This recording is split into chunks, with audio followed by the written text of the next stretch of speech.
जल ही जीवन है ना संदर्भ में कोई पण सजीव सृष्टि मनुष्य जीव एने जो विकास थवो हशे तो पाणीनी आवश्यकता खूब ज वधु छे। એટલે જ તમે જોયેલું હશે કે વિશ્વની મોટી મોટી સંસ્કૃતિ સિવિલાઇઝેશન્સ જે છે એ નદીની આજુબાજુમાં જ વિસ્તરેલી છે, જેમ કે સિંધુ ખીણની સંસ્કૃતિ, ચાઇનાની જે સંસ્કૃતિ એ નદી કિનારે વિકસેલી હતી, આવી રીતે મેસોપોટેમિયાની, ઇજિપ્તની સંસ્કૃતિ, બધી વિશ્વની બધી જે જૂની સંસ્કૃતિઓ જે છે એ નદી કિનારે વિકસેલી છે, કારણ કે મનુષ્યના જીવનમાં પાણીનો રોલ અત્યંત મહત્વનો છે। મનુષ્યના જીવનના વિકાસ માટે, જીવન જીવવા માટે, રોજબરોજની ક્રિયાઓ માટે, બાયોલોજીકલ નીડ્સ માટે પાણી અત્યંત મહત્વનું છે। સજીવ સૃષ્ટિની વાત કરીએ, સજીવ સૃષ્ટિ ઓર્ગેનિઝમ, મનુષ્ય, પ્રાણી, પંખી, કીટકો, વનસ્પતિ, આ બધાનું આપણે રો મટીરિયલ્સ જોઈએ, બધાનું મનુષ્યનો એક રીતે પ્રાઇમરી એકમ કયો છે તો કે કોષ છે, કોષ, સેલ આપણે જેને કહીએ। તો સેલ જે છે, સેલનો 80% ભાગ જે છે એ પાણી રહેલું છે। સેલ કોષની અંદર 80% જેટલું પાણી લિક્વિડ પ્રવાહી રહેલું હશે। તમને ખ્યાલ હશે કે કોષનો સતત વિકાસ થતો રહે છે, એક કોષમાંથી 2 બને, 2 માંથી 4 બને, એવી રીતે કોષનું સતત વર્ગીકરણ થતું હોય છે। એટલે કોષ જે છે એ પ્રવાહી હોય છે, પ્રવાહી હોય છે એટલે જ એનું વિભાજન, એનું ડિવિઝન, એનું ડિવાઇડેશન જે છે એ સેપરેશન થઈ શકે છે। જો કોષ ઘન હાડકા જેવા નક્કર સ્વરૂપ ઘન સોલિડની અંદર હોય તો એનું વિભાજન થઈ શકે નહીં। એટલે પહેલા પાણી મનુષ્ય જીવન માટે અત્યંત જરૂરી છે। એનું એક કારણ શું છે કે આપણું જે રો મટીરિયલ, આપણો જે પાયાનો એકમ, બેઝિક ફાઉન્ડેશન યુનિટ જે છે એ કોષ રહેલો છે, અને કોષ લગભગ 80% જેટલો પાણીનો બનેલો છે।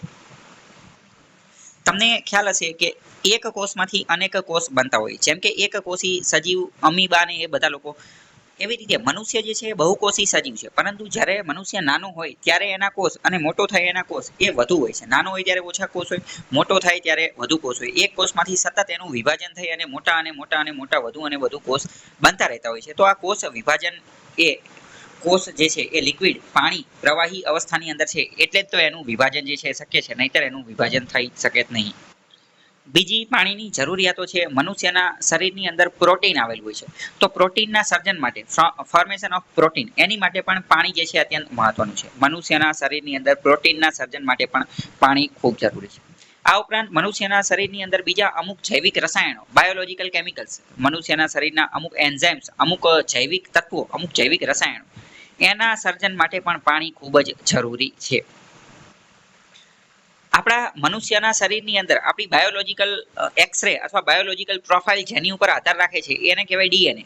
આપણે કેવા દેખાઈશું, આપણો વાળનો રંગ, કલર, આ બધું કેવું હશે, એ બધાની બાયોલોજીકલ પ્રોફાઇલ, બાયોલોજીકલ કુંડળી એ કોની અંદરથી જાણવા મળે તો એ ડીએનએ એટલે કે ડીઓક્સી રિબોન્યુક્લિક એસિડની અંદરથી જાણવા મળે। તો આપણું જે ડીએનએ જે છે, ડીએનએ એ પણ પાણીની હાજરી વગર બની શકે નહીં। એટલે ડીએનએનો પણ મેઇન કમ્પોનન્ટ, મુખ્ય જે અણુ હોય, મુખ્ય હાજરી એમાં પાણીની જે છે એ જોવા મળે છે। આ ડીએનએના માધ્યમથી તે કોષોની વૃદ્ધિ જે છે એ જોવા મળે છે। ડીએનએની અંદર જ પ્રોટીન આવેલું હોય છે। તો આપણે બધા પોઈન્ટને એકબીજા સાથે પણ કનેક્ટ કરી શકીએ છીએ કે ભાઈ કોષ જે છે, કોષની અંદર 80% જેટલું પાણી હોય છે, પ્રોટીનના ફોર્મેશન માટે પણ પાણીની જરૂર પડે છે, લિક્વિડની જરૂર પડે છે। ડીએનએ જે છે, ડીએનએ ડીઓક્સી રિબોન્યુક્લિક એસિડ, તો એમાં પણ પાણીની જે છે જરૂર પડે છે। બાયોલોજીકલ કેમિકલ્સ હોય, જૈવ રાસાયણિક જે રસાયણ હોય, તો એની અંદર પણ જે છે એ પાણીની જરૂર પડતી હોય છે, એ બધાના ડિવિઝન, સેપરેશન, વિભાજન માટે। બીજી વાત કરીએ પણ સજીવ એના ઉદ્ભવ, એના વિકાસ અને ઉત્ક્રાંતિ માટે અમુક પ્રકારના મિનરલ્સ, અમુક પ્રકારના ક્ષારો, રસાયણ, કેમિકલ મહત્વના છે, જેમ કે સોડિયમ, પોટેશિયમ, કેલ્શિયમ અને મેગ્નેશિયમ। કોઈ પણ મનુષ્ય સજીવ જે છે એના વિકાસ માટે, ઉત્ક્રાંતિ માટે, ઉદ્ભવ માટે સોડિયમ, પોટેશિયમ, કેલ્શિયમ અને મેગ્નેશિયમ જેવા રસાયણ, કેમિકલ, ક્ષાર જરૂરી છે।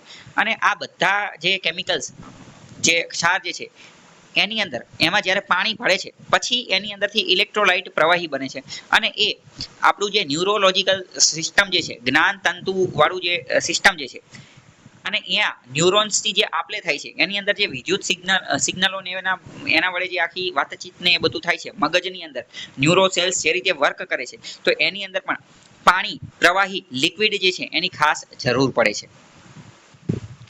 મનુષ્યએ ગમે એ કંઈ કામ કરવું હોય, સજીવ સૃષ્ટિએ ગમે એ કંઈ કામ કરવું હોય, કઈ રીતે આખી સિસ્ટમ ચલાવવાની છે, એ બધાનું જે રિમોટ જે છે, એ બધાનું રિમોટ કંટ્રોલ એ આપણું જ્ઞાન તંત્ર પાસે હોય છે, એટલે કે ન્યુરો સિસ્ટમ।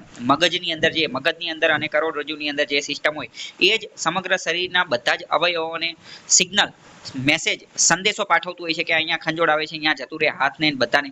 તો આપણું જે કંટ્રોલ રિમોટ કંટ્રોલ જેની પાસે છે જ્ઞાનતંત્ર ન્યુરોલોજિકલ સિસ્ટમ, તો એને વ્યવસ્થિત રીતે વર્ક કરવા માટે એના ફંક્શન માટે પણ પાણીની ખાસ જરૂર પડે છે.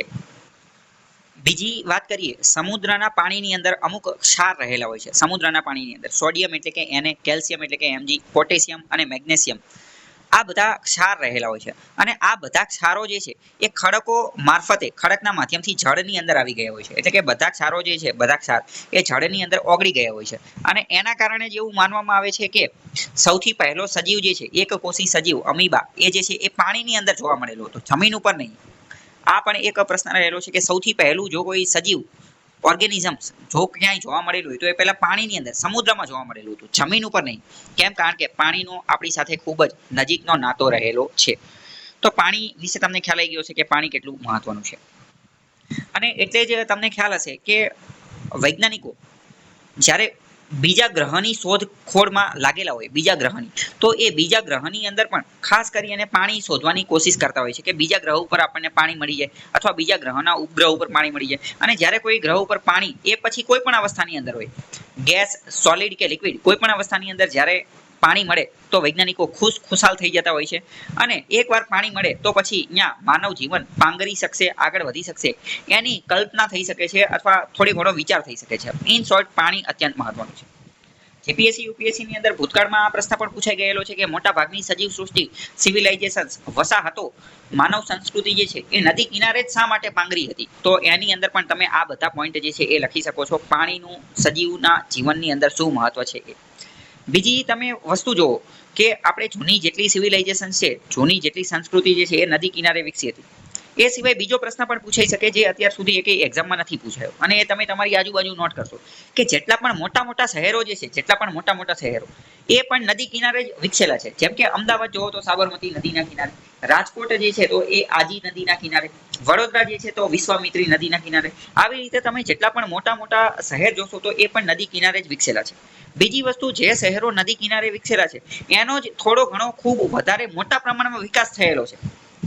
અને એવા શહેરો કે જેને કોઈ નદી કિનારાનો એક્સેસ નથી, પાણીનો એક્સેસ નથી, તો એને એક રીતે ડ્રાય સ્ટેટ અથવા ત્યાં જે છે એ એટલો વિકાસ જોવા મળતો નથી. તો પાણીનું આ બધું મહત્વ છે. તો પાણી ઉપર આવા ક્વેશ્ચન પૂછાય તો એ તમને હોલિસ્ટિક એનાલિસિસ ખ્યાલ હોવું જોઈએ.